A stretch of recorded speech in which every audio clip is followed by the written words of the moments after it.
ঘরে বাইরে খেলার মাঠ কিংবা চায়ের দোকান সবখানেই চলছে বিশ্বকাপ উন্মাদনা। এই মুহূর্তে আমি রয়েছি কক্সবাজারের রামু উপজেলার একটি আহ অন্যতম খেলার মাঠ রামু খিজারি আদর্শ উচ্চ বিদ্যালয় বা রামু খিজারি স্টেডিয়াম বলা হয় এই মাঠকে। এখানে প্রতিদিনকার মতো মূলত ফুটবল খেলোয়াড় যারা তারা প্রতিদিনের মতো এখানে অনুশীলন করে থাকেন। মূলত যেহেতু আজকে রাতেই বিশ্বকাপ ফুটবল মাঠে গড়াচ্ছে, এই কারণেই বিশ্বকাপ প্রেমী অর্থাৎ ফুটবল প্রেমী যারা আছেন তাদের মাঝে কিন্তু অন্যান্য দিনের তুলনায় আজকে একেবারেই বাড়তি বিশ্বকাপ উন্মাদনা আমরা দেখতে পেয়েছি। এই মুহূর্তে একটু কথা বলতে চাই, আজকে বিশ্বকাপ ফুটবল মাঠে গড়াচ্ছে, প্রিয় দলের জন্য আপনার প্রত্যাশা কি?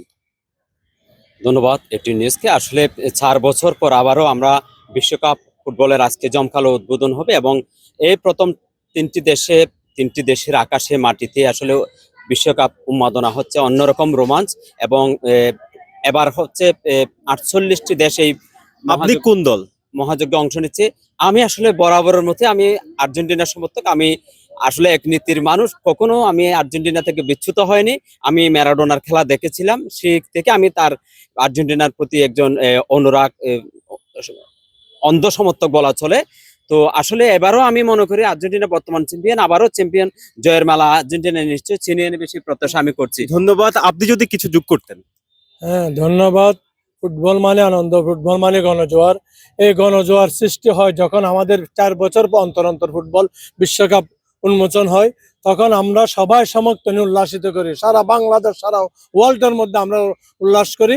আমরা আর্জেন্টিনা সমর্থক। আমি যখন ফুটবল খেলি শ্রীলঙ্ক থেকে, আমি 1985 সাল থেকে ফুটবল খেলি, তখন থেকে আমি আর্জেন্টিনা সাপোর্টার, এখন আর্জেন্টিনা সাপোর্টার হিসেবে আছি। অনেক ধন্যবাদ। আমরা দুজনের সাথে এই মুহূর্তে কথা বললাম, তারা দুজনেই কিন্তু একেবারে আর্জেন্টিনার সাপোর্টার তারা বলছেন। এই মুহূর্তে আমরা একটু এখানে যারা অনুশীলন এসেছেন তাদের সাথে কথা বলতে চাইবো। এখানে উভয় পাশে আমরা দেখতে পাচ্ছি তারা ফুটবল অনুশীলন করার জন্য এই মাঠে এসেছেন। এখানে আর্জেন্টিনা কারা? আর্জেন্টাইন সমর্থক কারা? তোমরা। আর ব্রাজিল? ব্রাজিলের আওয়াজ অনেক বেশি, আর্জেন্টিনার আওয়াজ কিন্তু আমরা তেমন একটা শুনতে পাইনি। ব্রাজিলের সমর্থক হিসেবে কিছু বলবে কিনা? জি, আমাদের আগের মতো রোনালদিনহো আর রোনালদো নাজারিও না থাকলে তাদের জুনিয়ররা আছে। আর্জেন্টিনারা তাদের প্রিয় খেলোয়াড় মেসিকে তারা সাপোর্ট করে, কিন্তু মেসির গুরু হলো রোনালদিনহো, যিনি ব্রাজিলের একজন স্টার, একজন তারকা। আমরা তার থেকে ফুটবল খেলার অনুপ্রেরণা পাই। আচ্ছা, ব্রাজিলের সমর্থক তো আসলে আর্জেন্টিনাকে খোঁচা মেরে কথা বলেছেন, তার জবাবে এখানে কেউ কিছু বলবে কিনা? কেউ কিছু বললো? আর্জেন্টিনার সাপোর্টার যদি এইভাবে নীরব হয়ে যায়, আমরা একটু কথা বলবার চেষ্টা করব। আমরা হ্যাঁ, এইখানে আমরা ব্রাজিল সমর্থক তারা একেবারেই কথার ফুলঝুরিতে ভরিয়ে তুলেছেন। আর্জেন্টিনার সাপোর্টার যারা এখানে আছে তাদের মাঝে কিন্তু তেমন একটা কেউ কথা বলতে চাচ্ছেন না। কেউ কি কথা বলবে? কেউ কথা বলবে না। তাহলে আমরা কি ধরে নেব এই জায়গাতেই মানে আর্জেন্টিনার সাপোর্টার হিসেবে পরাজয় মেনে নিয়েছেন আপনারা? তাহলে খেলা হবে মাঠে। আচ্ছা, আপনি কিছু বলেন। আমার কথা হলো, জয় পরাজয় হলো সৃষ্টিকর্তার উপরে থাকবে, কিন্তু খেলা হলো মাঠে, দেখা হবে মাঠে।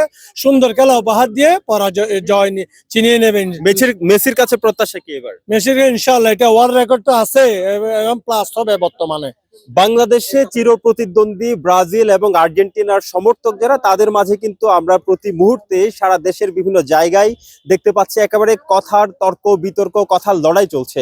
আমরা এই মুহূর্তে রয়েছে কক্সবাজারের রামুর খিজারি হাই স্কুল মাঠে। এখান থেকে জানাচ্ছিলাম বিশ্বকাপ উন্মাদনার সবশেষ খবর।